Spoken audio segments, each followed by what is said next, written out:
Hey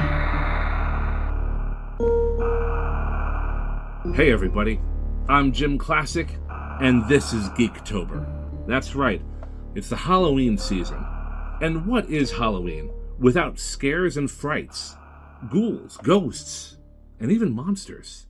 Monsters. And robots. Monsterbots. And that's kind of what I want to focus on in the next couple of videos. For the first video, I would like to talk about the Monsterbot known as Doublecross. This is Doublecross. He is a big, blocky Monsterbot from the G1 era. Personally, I think Doublecross is a terrible name for an Autobot, but, I mean, with the twin heads, I guess it kind of makes a little bit of sense. He's basically a Dinobot, but with a spare head. You know what? I think he's even bigger than your average Dinobot.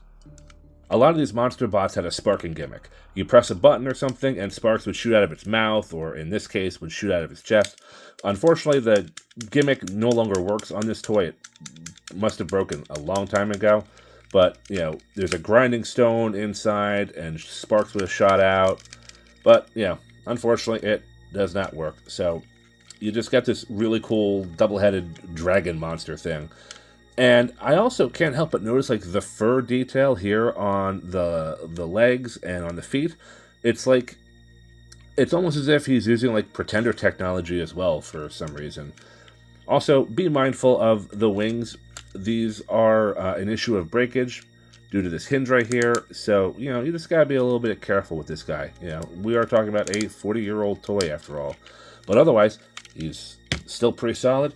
And he's holding up pretty darn well, I gotta say. Look how much these guys just tower over the Dinobots. Transforming this guy is pretty simple. Just gonna turn these things around right here. I'm gonna put the arms right there. Flip them around, flip them around.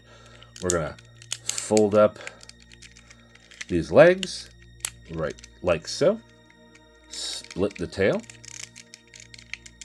hinge down the legs. Just gonna keep the feet folded like that, and fold down the arms, fold down the arms, and flip up the head. And here we have Doublecross in robot mode. And, you know, for a G1 toy, he's not looking too bad. You know, got the same colors as the gray, red, and white. For a Monsterbot, he has a pretty average robot face right there. Not looking too bad. He looks like a young man with shades. And he is one of the few G1 toys with elbows and some decent articulation. No swivels. The heads can open, the mouths can open and close. And he's pretty much just got a mono foot right there, which was the style at the time. Of course, the beast legs and the tail are just kind of hanging off on the sides, but, you know, that's not too out of the ordinary for old G1 toys, so, I don't know, do I take points away, or is it just part of the status quo and we just accept it? Doublecross here doesn't have any weapons. I mean, I'm sure the toy did have weapons, but I got this guy used without weapons, but there are 5mm ports right here. You can just give him a weapon with a 5mm peg, and, you know, he can hold them just fine. You would think, you'd think he'd be able to hold something in the monster mouth, and I guess he could. I suppose he could hold guns in the monster mouths as well, which probably makes a little bit more sense, but look, there he is, double wielding his guns, or someone else's guns. But anyway, that's Doublecross. Next. Man, G1 was nuts. The scaling issues are probably scarier than any Monsterbot. So, in 2016, Doublecross was rebranded as Twinferno for the Titan's Return line. He was the first Monsterbot to make his return, and thus set the tone for the rest of his teammates. Pretty much he's a faithful but updated version of the G1 Doublecross, but scaled down to a deluxe. No longer the size of a Dinobot anymore, which, you know, is kind of disappointing. However, Even back then, most of the Dinobots would be later released as deluxes for the Power of the Primes line, so I guess you could just, have them hang out with those guys. But I even like how the buzzsaw on the chest has been recreated there, and these dual dragon heads just look fierce as hell. The wings are a concern because they're clear plastic, but otherwise, this is a pretty good version and rather faithful to the original.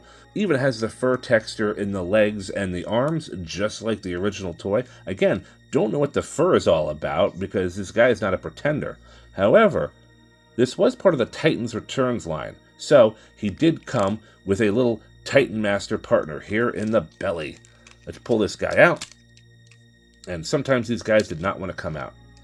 This is Dabaru, Twinferno's Titan Master partner. Now, Titan Master is the new version of what the Headmasters used to be. Now, if you notice, if you can actually see it, I'm not sure if you can, but Dabaru kind of has like an animal-like face sculpt, and that is because not only is Twinferno here a Headmaster homage, but Dabaru here is pretty much referencing Battle Beasts, an old 80s dead toy line of like cybernetic anthropomorphic animals. They were kind of cool. But yeah, so the Battle Beasts have pretty much joined up with the Monsterbots. And we got Dabaru here. Put him in Titan mode, or Titan Master mode. And place him right here on the shoulders. And here we have the Monsterbot Twinferno, formerly known as Doublecross. And yeah, this guy is way cool. I like this guy a lot.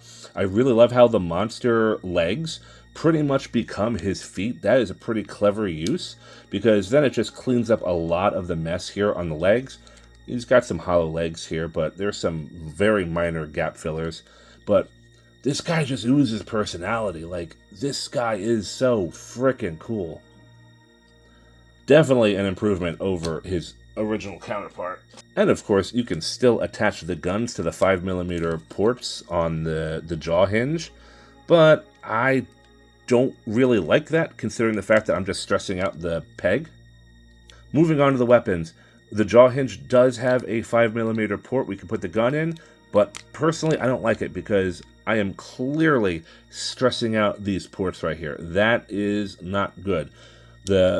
The handles are just a little bit too big for the port, so, it's a loose fit, but you can at least use the monster jaws to hold the gun, just like I showed with the original. This is not the preferred way of doing it, but quite frankly, it'll save on those ports right there. So, you might not have much of a choice. Of course, this is Titan's Return. You can combine the guns like so, and basically create like a little gun platform for Dabaru. Let's take him off right there. Put him in the sitting position like so. And yeah, this is, it's a thing. I guess you could just use it for like one of the larger Transformers as a gun platform, but it's a thing. You can do it if you really want to. Personally, I like to keep it up here. Weapon storage right here on the back of the wings, but of course, since the wings are also clear plastic, this is not the best way to go about doing this. So, and you hear that sound? Yeah. So personally, I don't really think there's much you can do with these guns, because you can't really hold them without stressing out the ports. You can't really store them without stressing out the clear plastic. So, yeah. You know what? Screw the gun. This is Twinferno. He doesn't need no gun. He's got the chompers right here. I mean, comparing the Monsterbots to the power of the Primes Dinobots, I guess these guys kind of scale in pretty well, just as well as the G1 figures did, with the exception of Voyager Grimlock, but he's a Voyager. That's the difference. Man, these Dinobots are looking a little rough now. So, here's Doublecross and Twinferno side by side, and I'm kind of surprised to see Twinferno just a hair shorter, or a head shorter, than Doublecross. But you can definitely see a lot of the similarities here. You can see where a lot of the design elements came from. Just the Twinferno one is just a lot more refined than his original namesake. Anyway, I got one more Twinferno to go, and he would be... This version of Twinferno is from the Prime Universe timeline, specifically the RID 2015 timeline, as it has been known to be called. This version is of a stealth bomber with dragon heads as the engine intake. I'm not sure if he counts as a Monsterbot or not. This thing is sleek, mean-looking, and quite frankly, I'd be terrified if I saw this thing roaring at me as it nosedived at Mach 3. The bright orange just matches the ferocity of this stealth dragon jet with the tiled wings and mean-looking cockpit. The jet mode's got solid plastic flame effects, making this dragon jet just look fast and dangerous. Transformation is, of course, pretty easy for this guy, but then again, this is already 2015 and they were all kind of pretty easy. The robot mode, on the other hand, just gives me mixed messages. On one hand, it's a mean-looking jet mode, but with the robot mode, he's got that cheeky smile and cool shades. Like, everything is gonna be cool. Yeah, I put a Shattered Glass Autobot sticker on him. To me, I think he kind of looks the part of what an evil Twinferno might look like. He'll torture you and gut your servos, but it'll be good vibes and chill the entire time. At least for him. Now, his blast effects can be used in the robot mode. It can be put in the dragon's mouths and be used as a flamethrower, or be held like a pair of some righteous angelic flame swords. This dude is packing some personality. And that has been my look at Twinferno and Doublecross, depending on what name you prefer. I love the G1 Doublecross's beast mode. Obviously, the robot mode is a bit jaded and janky, but that's G1 for you. Titan's Return 1 has a really great robot mode, and the beast mode is, it's okay for what it is. And the RID 2015 is just all around fun.